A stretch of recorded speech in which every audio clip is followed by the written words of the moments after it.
Aizen B.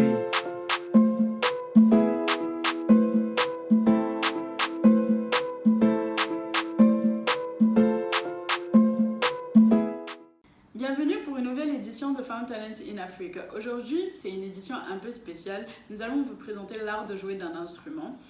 Et notre invitée du jour est Inès Bawendi. Bienvenue Inès, on est super content de t'avoir avec nous. Donc vas-y, parle-nous un peu de toi. Tu fais quoi dans la vie? T'as quel âge? Explique-nous un peu. Qui vient de commencer en fait.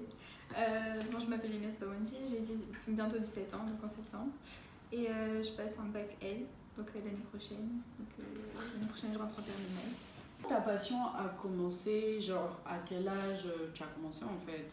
Et quelle est ta passion surtout pour ceux qui ne savent pas encore? C'est la musique. Et la musique, bon, là on va parler du piano, mais en fait la musique en général. Donc depuis que je suis... on en reviendra. Après, là, explique-nous un peu plus sur quand tu as commencé à faire du piano, genre... J'ai commencé à 4 ans, donc c'est mes parents qui ont voulu que je fasse quelque chose.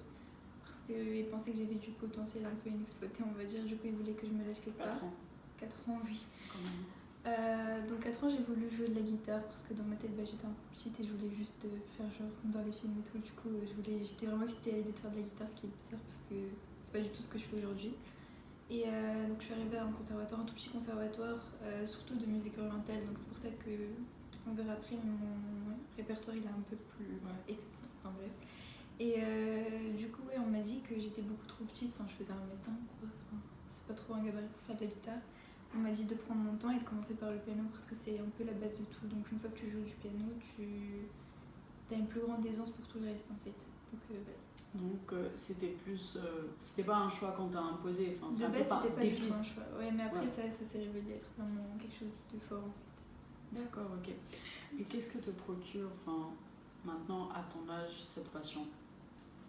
Elle me procure dans le sens qu'elle me fait ressentir. Oui. Je suis pas vraiment très... Après tout ce temps-là, après 13 ans, pratiquement 13 ans que j'en joue, je me sens pas encore très à l'aise.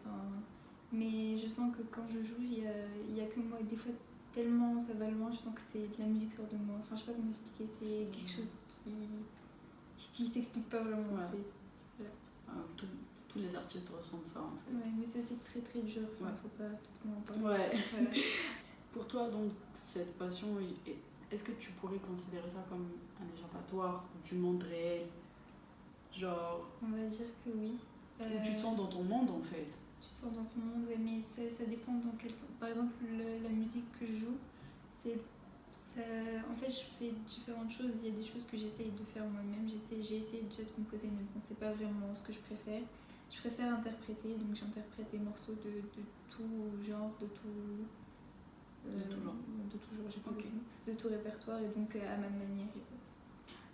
Est-ce que du coup il y a un autre instrument que tu aimerais commencer? J'ai déjà commencé un autre instrument, j'ai commencé le violoncelle. Vraiment, mon répertoire est très classique, il est pas... et j'ai toujours voulu commencer le luth, donc le oud, bref, je sais pas comment dire. C'est un instrument tunisien. Voilà, le luth. Pas forcément tunisien, c'est un instrument oriental. Voilà. Donc, vu que j'étais dans un conservatoire oriental de base, ça m'a vraiment attirée. Penses-tu qu'il y a un âge pour commencer à jouer d'un instrument? Parce qu'on entend souvent ça, oui, il faut commencer petit. C'est une question compliquée. Alors moi, personnellement, je pense que commencer petit, c'est la meilleure chose. Parce que quand on est petit, on a vraiment... Notre cerveau, c'est comme une éponge, en fait. On apprend très très vite. Et c'est hyper simple quand on est petit. On se découvre des choses qu'on ne découvre pas après. Après, c'est beaucoup plus compliqué, c'est dur de s'y mettre. Donc, mais on peut commencer à tout âge. Ma mère, elle a 50 ans bientôt. Elle veut commencer du piano, elle veut que je apprenne. Donc si la passion, elle est forte, il n'y a pas d'âge. Mais j'ai une question un peu spéciale. Est-ce que tu te bases que sur une partition ou tu as l'oreille musicale? Genre si tu entends par exemple une musique, un son moderne qui va te plaire, tu vas pouvoir le reproduire ou pas? Oui.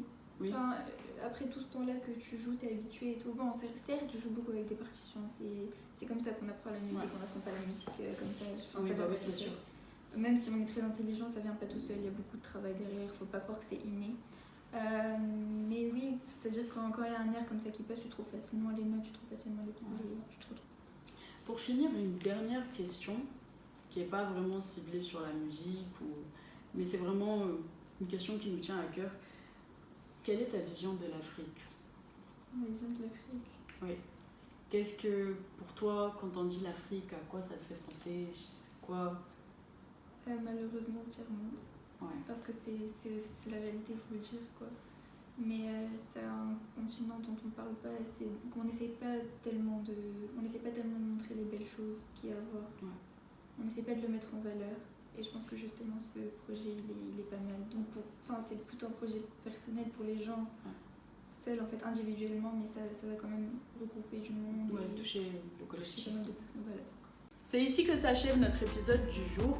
Merci de nous suivre et de partager notre contenu, de nous donner la force. Continuez à le faire.